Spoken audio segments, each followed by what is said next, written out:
Hey guys, स्वागत है आपका देवभूमि फ्यूचर पॉइंट पे। तो जैसे ही हमने अपनी सामान्य अध्ययन की सीरीज शुरू करी थी, उसी क्रम में आज हमारा अगला वीडियो रहेगा, जिसमें हम टोटल 50 एमसीक्यू देखेंगे और अपना एक टॉपिक डिस्कस करेंगे। ठीक है, तो शुरू करते हैं अपने पहले सवाल से। भारत में दीर्घकालिक राजकोषीय नीति की घोषणा किस वित्तीय मंत्री द्वारा की गई? तो जो भारत में दीर्घकालिक जो कोषीय नीति की जो घोषणा की गई थी, वो की गई थी हमारे option number A PV Singh द्वारा। ठीक है, ऑप्शन नंबर ए बिल्कुल सही है। भारत सरकार की राजकोषीय नीति का निम्न में से कौन एक उद्देश्य नहीं है? तो जो भारत सरकार की राजकोषीय नीति के जो उद्देश्य हैं, वो है पूर्ण रोजगार, मूल्य स्थिरता और धन तथा आय का न्यायोचित विवरण। तो जो इसका हमारा जो राजकोषीय नीति का एक उद्देश्य नहीं है, वो हो जाएगा ऑप्शन नंबर सी, अंतर्राज्यीय व्यापार का नियमन। ऑप्शन नंबर सी क्या है? उद्देश्य नहीं है। निम्नलिखित में से किसमें हाइड्रोजन बंधन नहीं पाया जाता? तो किसमें हाइड्रोजन बंधन नहीं पाया जाता, वो बताना है। इसका जो हमारा सही आंसर होगा वो हो जाएगा H2S। देखते हैं, निम्नलिखित में से सबसे अधिक इलेक्ट्रॉन बंधुकता वाला तत्व कौन सा है? तो जो सबसे अधिक इलेक्ट्रॉन बंधुकता वाला तत्व हो जाएगा, वो जाएगा क्लोरीन। Option number A. ठीक है, अब देखते हैं, एल्यूमिनियम को किस विधि द्वारा शुद्ध किया जाता है? तो जो एल्यूमिनियम को शुद्ध किया जाता है, उसके अयस्क पाए जाते हैं ना, तो उसको जो शुद्ध किया जाता है वो किया जाता है विद्युत अपघटन द्वारा। ऑप्शन नंबर सी बिल्कुल सही है। ठीक है, एल्यूमिनियम को जो शुद्ध करने की जो विधि है वो है विद्युत अपघटन। यूरोपा निम्न में से किस ग्रह का उपग्रह है? तो जो यूरोपा जो उपग्रह है वो हो जाएगा बृहस्पति का। ठीक है, और सबसे ज़्यादा जो उपग्रह पाए गए हैं वर्तमान की अगर बात करें तो सबसे ज़्यादा उपग्रह बृहस्पति के ही हैं। ठीक है, देखते हैं, शरद विषुवत किस स्थिति, जो शरद विषु है उसकी स्थिति कब होती है ये बताना है। तो जो शरद विषुव की स्थिति होती है वो होती है 23 सितंबर को। ऑप्शन नंबर डी बिल्कुल सही है, 23 सितंबर को। ठीक है, मेयाना ज्वालामुखी कहाँ स्थित है? तो जो मेयाना ज्वालामुखी स्थित है वो है ऑप्शन नंबर सी, फिलीपींस पे। निम्नलिखित में से कौन सी जल संधि अंडमान सागर एवं दक्षिण चीन सागर को जोड़ती है? तो जो अंडमान सागर और दक्षिण चीन सागर को जो जल संधि जोड़ती है वो जोड़ती है मलक्का जल संधि। ऑप्शन नंबर ए बिल्कुल सही है, मलक्का जल संधि द्वारा अंडमान सागर और दक्षिण चीन सागर जुड़े हुए हैं। ठीक है, ग्रेट कैनियन बांध किस नदी पर स्थित है? तो जो ग्रेट कैनियन बांध है वो है कोलोरेडो नदी पे। ऑप्शन नंबर ए बिल्कुल सही है। ठीक है, ग्रेट कैनियन बांध कोलोरेडो नदी के ऊपर स्थित है। भारतीय मानक समय रेखा निम्न में से किस राज्य से होकर गुजरती है? तो भारतीय जो मानक समय रेखा है वो हमारे उड़ीसा से गुजरती है। ठीक है, इसमें से उड़ीसा ऑप्शन नंबर ए जो है बिल्कुल सही हो जाएगा। अगला देखते हैं, भारतीय मुख्य भूमि का सबसे दक्षिण बिंदु है। तो जो भारतीय जो मुख्य भूमि का सबसे दक्षिणतम बिंदु है वो है केप कोमोरिन। ठीक है, ऑप्शन नंबर बी बिल्कुल सही है, केप कोमोरिन भारतीय मुख्य भूमि का सबसे दक्षिणतम बिंदु है। मुलिंगा दर्रा किस राज्य अथवा केंद्र शासित प्रदेश में है? तो जो मुलिंगा दर्रा है वो उत्तराखंड में है। ठीक है, इसका जो हमारा सही आंसर हो जाएगा वो हो जाएगा ऑप्शन नंबर सी, संकटपद जीव समुद्री गाय कहाँ पाई जाती है? तो जो संकटपन जो जीव है जब समुद्री गाय, पूछा जा रहा है कि वो कहाँ पे पाई जाती है? तो ये मन्नार की खाड़ी पे पाया जाता है। ठीक है, ऑप्शन नंबर बी बिल्कुल सही है। अगला देखते हैं, निमाड़ी निम्न में से किसकी नस्ल है? तो जो निमाड़ी नस्ल है वो है गाय की। ऑप्शन नंबर ए बिल्कुल सही है। ठीक है, निमाड़ी एक गाय की नस्ल है। निम्नलिखित में से किस लौह अयस्क में लोहे का अंश सर्वाधिक होता है? तो ऐसा कौन सा लोह अयस्क है जिसमें लोहे का अंश सर्वाधिक होता है? उसका सही आंसर हो जाएगा ऑप्शन नंबर सी। ठीक है, मैग्नेटाइट। ऑप्शन नंबर सी बिल्कुल सही है, मैग्नेटाइट में जो लोहे का अयस्क दिखाया है तो सर्वाधिक मात्रा में आ जाता है और इंपॉर्टेंट है, ये आ चुका है पेपर में। परमाणु क्रमांक 20 वाले परमाणु का इलेक्ट्रॉनिक विन्यास है। तो 2 8 18 करके होता है ना, 2 8 18 32 करके। तो 20 का बताना है कितना हो जाएगा, तो हमारा हो जाएगा 2 8 8 2। ठीक है, अगर तीसरी संख्या में जब 2 8 18 बोला मैंने, तो जब तीसरी संख्या में 18 पूरी ना हो तो 2 8 8 करके जाता है। ठीक है, तो इसका जो 20 वाले जो परमाणु क्रमांक जो इलेक्ट्रॉन का हो जाएगा, इलेक्ट्रॉनिक विन्यास हो जाएगा उसका 2 8 8 2। ठीक है, अंतिम कक्षा में कितने इलेक्ट्रॉन बचेंगे? तो 2 बचेंगे। अगला देखते हैं, वाहनों में साइड मिरर के रूप में निम्न में से किस दर्पण का प्रयोग किया जाता है? तो जो हम वाहनों में साइड मिरर के रूप में जो दर्पण का यूज करते हैं वो करते हैं उत्तल दर्पण का। ऑप्शन नंबर बी बिल्कुल सही है, ठीक है। उत्तल दर्पण का यूज किया जाता है वाहनों में साइड मिरर के रूप में। निम्नलिखित में से कौन विद्युत चुम्बकीय तरंग है? तो कौन सी तरंग विद्युत चुम्बकीय तरंग है?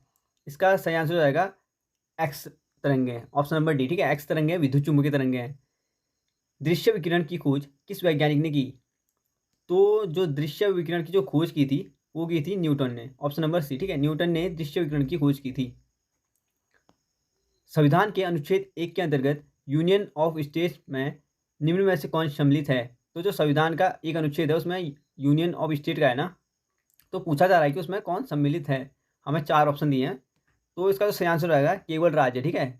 यूनियन ऑफ स्टेट में केवल राज्यों का क्या है, यूनियन होगा करके बता रखा है। तो ऑप्शन नंबर ए बिल्कुल सही होगा, केवल राज्यों के बारे में बताया गया। 1923 का झंडा सत्याग्रह या ध्वज सत्याग्रह किस शहर में आयोजित किया गया था? तो जो 1923 का झंडा सत्याग्रह था, या जिसे ध्वज सत्याग्रह भी कहा जाता है, ये कौन से शहर में हुआ था? तो ये नागपुर में हुआ था, ठीक है। ऑप्शन नंबर ए बिल्कुल सही है, नागपुर। तमिलनाडु सरकार द्वारा केंद्र राज्य संबंधों में सुधार के लिए राजमंत्रालय समिति द्वारा जो समिति गठन किया गया था वो कब किया गया था, ये पूछा है, ठीक है। तो जो तमिलनाडु सरकार द्वारा केंद्र और राज्य के सुधार के लिए जो राजमंदार समिति का जो गठन किया गया था वो किया गया था 1970। ऑप्शन नंबर बी, ठीक है। निम्न में से किस वर्ष भारत में राष्ट्रीय आपातकाल लागू नहीं हुआ? तो नीचे वर्ष दिए हैं, बताना है कि भारत में राष्ट्रीय आपातकाल लागू कौन से वर्ष में नहीं हुआ है। तो इसका जो सही आंसर रहेगा 1965, ठीक है। 1962 में हो रखा है, 1971 में भी हुआ है और 1975 में हुआ, ठीक है। तो इसका जो हमारा सही आंसर हो जाएगा आपातकाल लागू नहीं हुआ है 1965, ऑप्शन नंबर ए। अब तक ऐसे कितने प्रधानमंत्री बने हैं जो पहले राज्यसभा सदस्य रह चुके हैं? तो अब तक जो प्रधानमंत्री बने हैं उनको बताना है कि जो पहले ऑलरेडी राज्यसभा सदस्य रह चुके थे, ठीक है। तो इसका जो हमारा सही आंसर हो जाएगा वो हो जाएगा 4 रहे हैं ऐसे। Option number A. किस अनुच्छेद के तहत राज्यसभा संसद को राज्य सूची के विषयों पर विधि बनाने यानी कानून बनाने हेतु अधिकृत कर सकती है? तो ऐसा कौन सा अनुच्छेद है पूछा जा रहा है कि जिसमें राज्यसभा संसद को राज्य सूची के विषय में कानून बनाने के लिए अधिकृत कर सकती है? तो जो इसका हमारा सही आंसर हो जाएगा वो हो जाएगा अनुच्छेद 249 में वर्णित है, ठीक है। अनुच्छेद 249 यानी ऑप्शन नंबर बी बिल्कुल सही हमारा। 27वां देख लेते हैं। न्यूनतम समर्थन मूल्य एमएसपी, ठीक है। कई बार एमएसपी का फुल फॉर्म पूछा जाए तो न्यूनतम समर्थन मूल्य होता है। तो जो न्यूनतम समर्थन मूल्य की जो अवधारणा दी थी किस समिति द्वारा दी गई थी ये बताना है। तो इसका जो सही आंसर हो जाएगा लक्ष्मीकांत झा समिति ने, ठीक है। लक्ष्मीकांत झा समिति थी उसने न्यूनतम समर्थन मूल्य की अवधारणा दी थी। Option number D. भारत में पहली बार जेंडर बजट था वो कब पेश किया गया था? इंपॉर्टेंट है, ठीक है ये। तो पहली बार जो जेंडर बजट पेश किया गया था वो गया था 2005-06 में। ऑप्शन नंबर बी, ठीक है। 2005-06 में पहली बार जेंडर बजट पेश किया गया था। निम्नलिखित में से कौन बहुआयामी गरीबी सूचकांक के आयामों में शामिल नहीं है? तो जो बहुआयामी गरीबी सूचकांक के आयामों में शामिल नहीं है वो जाएगा ऑप्शन नंबर टी, ठीक है, सी। खुशहाली जो बहुआयामी गरीबी सूचकांक है उसमें शामिल नहीं है। इसमें स्वास्थ्य, शिक्षा और जीवन निर्वाहन स्तर रखा गया है, ठीक है। तो जो नहीं है वो जाएगा ऑप्शन नंबर सी। अदृश्य निर्यात का अर्थ क्या होता है? तो अदृश्य जो निर्यात का अर्थ क्या होता है ये बताना है। तो सेवाओं का निर्यात, ठीक है। अदृश्य जो निर्यात है वो सेवाओं का निर्यात होता है। और सेवा हमारे कौन से सेक्टर का है ये बताइए। अगला देखते हैं। निम्नलिखित में से कौन सा सही सुमेलित नहीं है? तो कौन सा सही सुमेलित नहीं है उसको देखना है, तो देख लेते हैं इसको। राजद्रोही सभाओं को रोकने का अधिनियम। तो जो राजद्रोही सभाओं को रोकने का अधिनियम 1908 ये गलत हो जाएगा। विस्फोटक पदार्थ अधिनियम 1908 ये सही है। विस्फोटक पदार्थ अधिनियम 1908 सही है, ठीक है। भारतीय फौजदारी कानून संशोधन अधिनियम 1908 ये भी ठीक है। समाचार पत्र या अपराधों के लिए प्रोत्साहन अधिनियम ये 1908। तो जो हमारा दूसरा, तीसरा और चौथा यानी बी, सी और डी ऑप्शन सही हैं। और जो हमारा ऑप्शन नंबर ए हो जाएगा वो क्या हो जाएगा, सुमेलित नहीं है अथवा ये गलत है। गांधी जी ने व्यक्तिगत सत्याग्रह किस वर्ष शुरू किया था? तो जो गांधी जी ने व्यक्तिगत सत्याग्रह शुरू किया था वो किया था 1940 में। ऑप्शन नंबर ए, ठीक है। 1940 में गांधी जी द्वारा व्यक्तिगत सत्याग्रह शुरू किया गया था। और अगर पूछा जाए कि गांधी जी द्वारा जो पहला जो आंदोलन किया गया था वो कौन सा था, तो चंपारण सत्याग्रह था, ठीक है, 1917 का। उसके बाद उन्होंने अहमदाबाद मिल आंदोलन किया था 1918 में सूती मिल के लिए। और उसके बाद खेड़ा आंदोलन किया था 1918 में, किसान आंदोलन, ठीक है, और असहयोग आंदोलन था 1920। अगर कई बार ये क्रम पूछने को आए तो पहले चंपारण था, उसके बाद अहमदाबाद था, उसके बाद खेड़ा आंदोलन था और उसके बाद असहयोग आंदोलन था। अगला देखते हैं, त्रिपुटी संकट के बाद कांग्रेस का अध्यक्ष किसे चुना गया? तो जो त्रिपुरी संकट के बाद जो कांग्रेस का अध्यक्ष चुना गया था, वो चुना गया था राजेंद्र प्रसाद को, ऑप्शन नंबर सी, ठीक है। अगला देख लेते हैं, हिंसवांग की भारत में यात्रा के समय सूती कपड़ों के उत्पादन का प्रसिद्ध नगर था। तो जिस समय यानी जिस टाइम पीरियड पे हिंसवांग ने भारत पर यात्रा की थी, पूछा जा रहा है कि उस टाइम पे जो सूती वस्त्रों का उत्पादन का जो प्रसिद्ध नगर था वो कौन सा था? तो उस टाइम का जो नगर था प्रसिद्ध सूती कपड़ों के लिए, वो था वाराणसी, ठीक है, ऑप्शन नंबर ए। अगला देख लेते हैं, कथा सरित सागर के रचयिता कौन थे? तो कथा सरित सागर के जो रचयिता हैं वो हैं सोमदेव, ऑप्शन नंबर ए, ठीक है, सोमदेव ने इसको रचा है, ऑप्शन नंबर ए। अगला देखते हैं, कौन सा हड़प्पा स्थल घग्गर नदी के किनारे स्थित है? तो ऑलरेडी मैं ये प्राचीन भारतीय इतिहास की जो प्लेलिस्ट पड़ी है चैनल पे, आप वहाँ पे विजिट कर सकते हैं।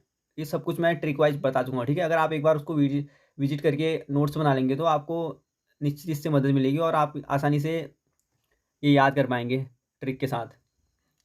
तो पूछा जा रहा है कि हड़प्पा स्थल घग्गर नदी के किनारे कौन सा स्थित है, वो बताना है, ठीक है, हड़प्पा का।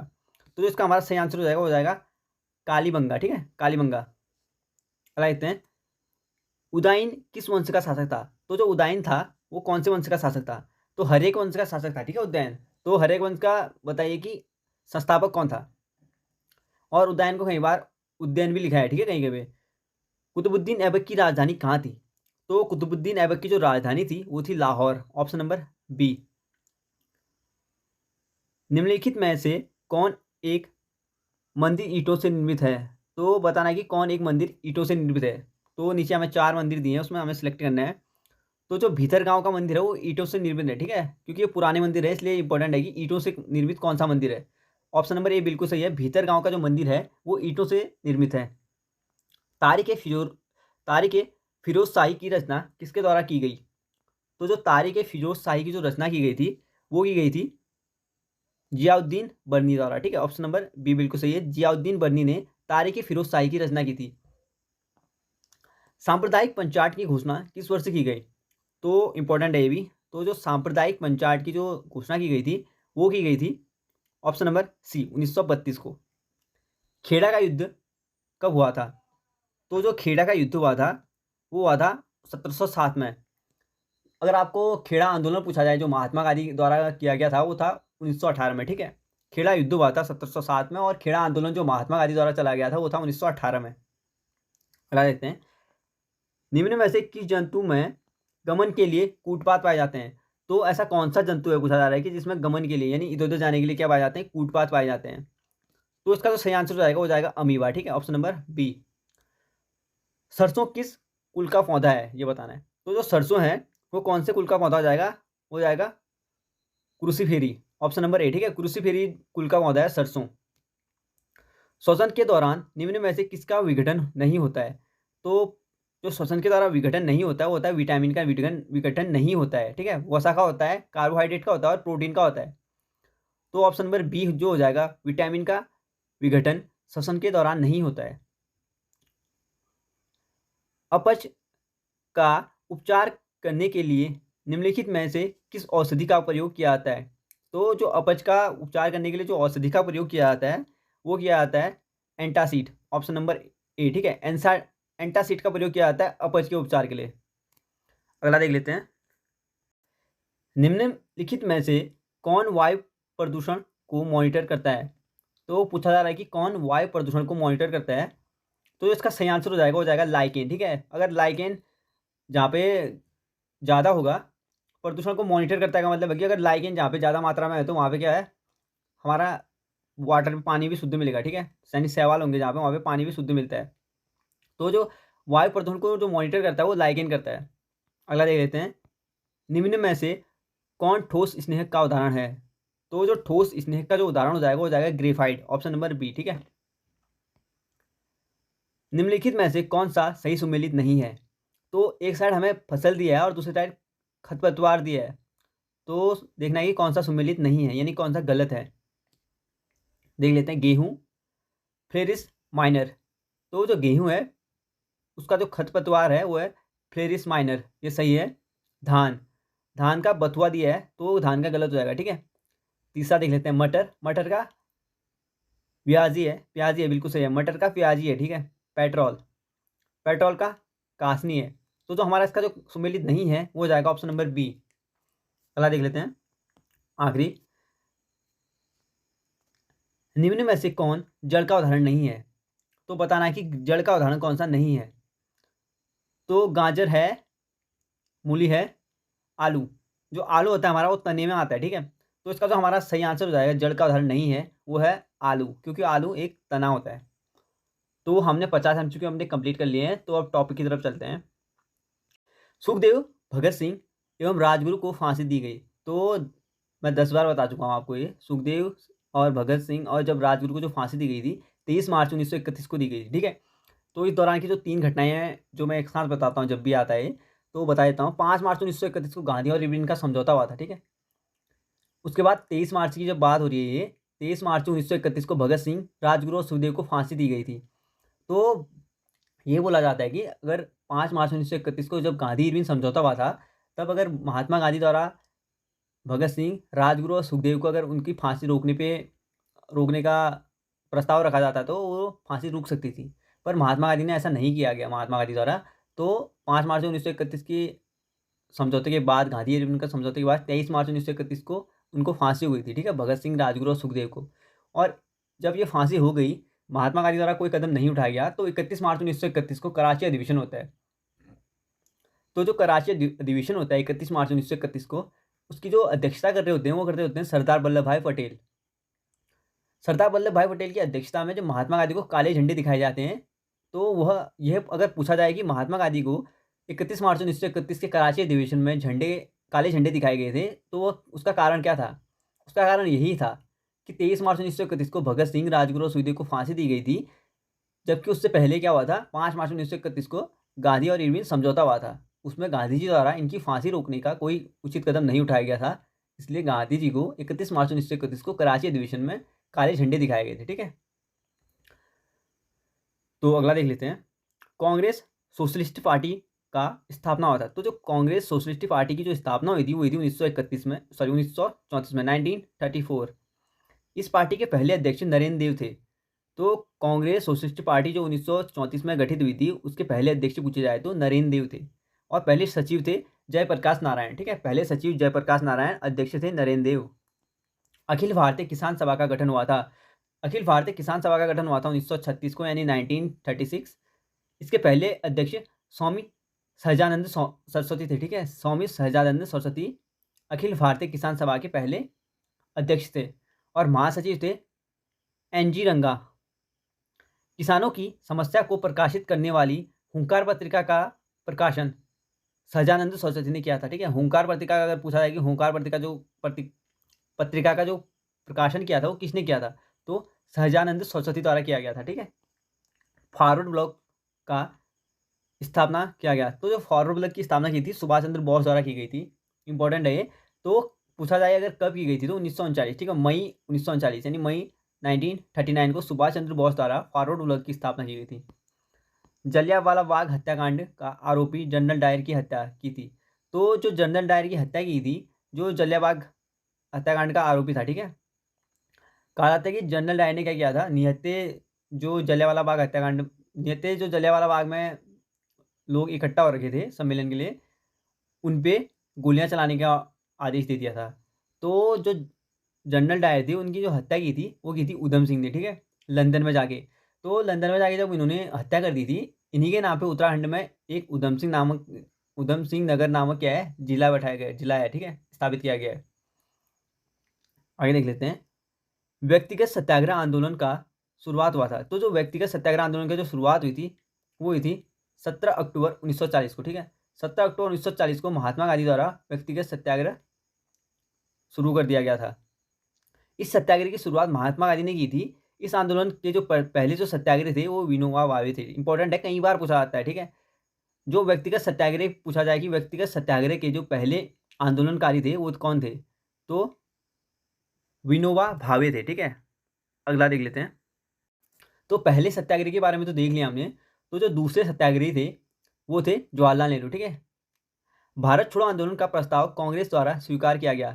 तो जो भारत छोड़ो आंदोलन का जो प्रस्ताव दिया था वो कांग्रेस द्वारा कब स्वीकार किया गया, तो 8 अगस्त को स्वीकार किया गया था। ठीक है, 8 अगस्त 1942 को भारत छोड़ो आंदोलन का प्रस्ताव कांग्रेस द्वारा स्वीकार किया गया था। इस आंदोलन की शुरुआत 9 अगस्त 1942 से होती है। तो 8 अगस्त 1942 को जैसे ही इस आंदोलन को यह आंदोलन स्वीकार हो गया था, वैसे ही 9 अगस्त को क्या हो गया, आंदोलन को शुरू कर दिया गया। ठीक है, 9 अगस्त 1942 को आंदोलन को शुरू कर दिया गया। और महात्मा गांधी ने इसमें जो नारा दिया था, डू एंड डाई का नारा दिया। ठीक है, करो या मरो का नारा। तो पूछा जाए कि करो या मरो का नारा किसने दिया था, तो महात्मा गांधी द्वारा दिया गया था। और किस आंदोलन द्वारा किया गया था, तो भारत छोड़ो आंदोलन के दौरान दिया गया नारा है। ठीक है, ऑपरेशन जीरो हावर। तो ऑपरेशन जो जीरो हावर था ये क्या था, तो इसमें क्या हो रहा था, जो बड़े बड़े नेता थे जिनके नेतृत्व में जो हमारे आंदोलन हो रहे थे, उन्हें क्या किया जाता है, बड़े बड़े नेताओं को नज़रबंद किया जाता है। ठीक है, गिरफ्तार करके जेल में डाल देते थे इनको। तो देख लेते हैं इनके बारे में। तो ऑपरेशन जीरो हावर का संबंध भारत छोड़ो आंदोलन से है। इस आंदोलन के दौरान महात्मा गांधी को गिरफ्तार कर आगा खां पैलेस, जो आगा खां पैलेस है, जबकि जवाहरलाल नेहरू को अल्मोड़ा में रखा गया, तो अल्मोड़ा जेल में रखा गया। ठीक है, आगा खां पैलेस में रखा जाता है महात्मा गांधी को, और जवाहरलाल नेहरू को अल्मोड़ा जेल में रखा जाता है। इनको अलग अलग रखने का कारण यही था कि आंदोलन को एक उग्र रूप न देकर आंदोलन को शांति से क्या किया जाए, समाप्त कर दिया जाए। ठीक है, इस आंदोलन के दौरान सी राजगोपालाचार्य ने वे आउट नामक पैम्पलेट्स को जारी किया। तो सी राजगोपालाचार्य ने वे आउट नामक क्या किया था, पैम्पलेट को जारी किया था। ठीक है, आज़ाद हिंद फौज का गठन 1942 में हुआ था। तो आज़ाद हिंद फौज का गठन 1942 में हुआ था। और 9 अगस्त 1942 में क्या किया था, महात्मा गांधी द्वारा भारत छोड़ो आंदोलन का नारा दिया गया था। और करो या मरो बता दिया है मैंने ऑलरेडी, का भारत छोड़ो आंदोलन चला गया था और करो या मरो का नारा दिया गया था। ठीक है, महात्मा गांधी द्वारा। बताते हैं, सुभाष चंद्र बोस ने द फ्री इंडिया सेंटर का गठन किया था। तो जो सुभाष चंद्र बोस ने द फ्री इंडिया सेंटर का जो गठन किया था वो किया था जर्मनी में। आज़ाद हिंद फौज का 1942 बता चुका हूँ ऑलरेडी। और सुभाष चंद्र बोस ने स्वतंत्र भारत की अस्थायी सरकार का गठन किया था। तो अगर पूछा जाए कि स्वतंत्र भारत की अस्थायी सरकार का गठन किसने किया था, तो सुभाष चंद्र बोस ने किया था। कहाँ पे किया था, सिंगापुर में। ऑप्शन सिंगापुर इसका राइट आंसर है। अगला लेते हैं, मुस्लिम लीग ने कैबिनेट मिशन योजना को स्वीकार किया था। तो जो कैबिनेट मिशन कई बार पूछा जाए तो कैबिनेट मिशन भारत किस लिए आया था, तो संविधान निर्माण के लिए आया था। ठीक है, संविधान निर्माण का बेस माना जाता है कैबिनेट मिशन को। तो 6 जून 1946 को क्या हुआ था, कैबिनेट मिशन जो है वो भारत आया था। अगला देखते हैं, स्वीकार किया गया था भारत इसको। तो कांग्रेस पार्टी ने कैबिनेट मिशन योजना को स्वीकार किया। तो कांग्रेस पार्टी ने कब किया था, 25 जून को। ठीक है, और मुस्लिम लीग ने कब किया था कैबिनेट मिशन को स्वीकार, 6 जून को मुस्लिम लीग द्वारा कैबिनेट मिशन को स्वीकार किया गया था। और 25 जून को कैबिनेट जो कांग्रेस पार्टी थी उसने कैबिनेट मिशन जो योजना थी उसको स्वीकार किया था। कैबिनेट मिशन योजना को स्वीकार करने के बाद संविधान सभा के निर्माण हेतु चुनाव कराए गए। तो जो कैबिनेट मिशन को जैसे स्वीकार कर दिया है तो उसके बाद चुनाव कराए गए थे। तो ये चुनाव कराए गए थे जुलाई 1946 में। संविधान सभा का पहला बैठक हुआ था। तो जो संविधान सभा की पहली बैठक हुई थी वो 9 दिसंबर 1946 को हुआ था। ठीक है, अस्थायी, कई बार पूछा जाता है इसमें कि अस्थायी अध्यक्ष कौन थे। तो जो संविधान सभा की जो पहली बैठक हुई थी उसमें अस्थायी जो अध्यक्ष थे वो थे सच्चिदानंद सिन्हा। 9 दिसंबर 1946 को संविधान सभा की पहली बैठक हुई थी। संविधान सभा का दूसरा बैठक हुआ था। तो जो संविधान सभा की जो दूसरी बैठक हुई थी वो हुई थी 11 दिसंबर 1946 को। ठीक है, तो पहले मैं बता चुका कि अस्थायी सदस्य थे सच्चिदानंद। तो जब दूसरी बैठक हुई थी उसमें स्थायी सदस्य थे वो कौन थे, राजेंद्र प्रसाद। ठीक है, 9 दिसंबर 1946 को पहली अस्थायी हो गई और जो 11 दिसंबर को हुई वो क्या, स्थायी हो गई। ठीक है, अगला देखते हैं, मुस्लिम लीग ने प्रत्यक्ष कार्रवाई दिवस मनाया गया था। तो मुस्लिम लीग द्वारा जो प्रत्यक्ष कार्रवाई दिवस मनाया गया था वो मनाया गया था 16 अगस्त 1946 को। ठीक है, 16 अगस्त 1946। भारत विभाजन हेतु माउंटबेटन योजना प्रकाशित हुआ था। तो भारत विभाजन के हेतु जो माउंटबेटन योजना आई थी वो प्रकाशित कब हुई थी, 3 जून 1947। ठीक है, और 3 जून 1947 को माउंटबेटन घोषणा प्रकाशित हो गई थी। जवाहरलाल नेहरू ने के नेतृत्व में अंतरिम सरकार का गठन हुआ था। तो अंतरिम सरकार का जो गठन हुआ था वो जवाहरलाल नेहरू के नेतृत्व में हुआ था। तो वो 2 सितंबर 1946 को हुआ था, ठीक है, 2 सितंबर 1946 को। मुस्लिम लीग के कितने सदस्य अंतरिम सरकार में शामिल थे? इंपॉर्टेंट है, तो 5 सदस्य शामिल थे, ठीक है, मुस्लिम लीग की अंतरिम सरकार में। हरिजन सेवक संघ के अध्यक्ष थे, तो जो हरिजन सेवक संघ के जो अध्यक्ष थे वो थे घनश्याम दास बिड़ला। मुस्लिम लीग ने मुक्ति दिवस मनाया था, इंपॉर्टेंट है, मुस्लिम लीग ने जो मुक्ति दिवस मनाया था वो मनाया था 22 दिसंबर 1939, ठीक है, 22 दिसंबर 1939 में मुस्लिम लीग द्वारा मुक्ति दिवस मनाया गया था। खिलाफत आंदोलन का शुरुआत किया, तो जो खिलाफत आंदोलन की जो शुरुआत हुई थी वो हुई थी अली बंधु ने, ठीक है, अली बंधु द्वारा। अली बंधु ने खिलाफत आंदोलन की शुरुआत की थी। बांटो और छोड़ो का नारा दिया गया था, तो जो बांटो और छोड़ो का नारा दिया गया था वो कब दिया था? तो कराची अधिवेशन में दिया था, ठीक है, 1943 में, कराची अधिवेशन 1943 में बांटो और छोड़ो का नारा दिया गया था। तो गाइस हमारे 50 MCQ कंप्लीट हो चुके हैं और एक टॉपिक क्लियर हो चुका है। उम्मीद करता हूँ आपको वीडियो पसंद आया हुआ है। तो वीडियो पसंद आया तो वीडियो को लाइक कीजिए, कमेंट कीजिए एंड चैनल को सब्सक्राइब कीजिए और अपने दोस्तों के साथ वीडियो शेयर कीजिए। तो मिलते हैं अपने अगली वीडियो में जल्दी। अगर आपको MCQ लगाने हैं तो आप मेरा इंस्टा हैंडल फॉलो कर सकते हैं देवभूमि फ्यूचर पॉइंट पे, जिसमें मैं डेली पॉलिटी, इकोनॉमी और करंट अफेयर्स के नोट्स और MCQ शेयर करता हूँ। तो ठीक है गाइज, मिलते हैं अगली वीडियो में। Thank you.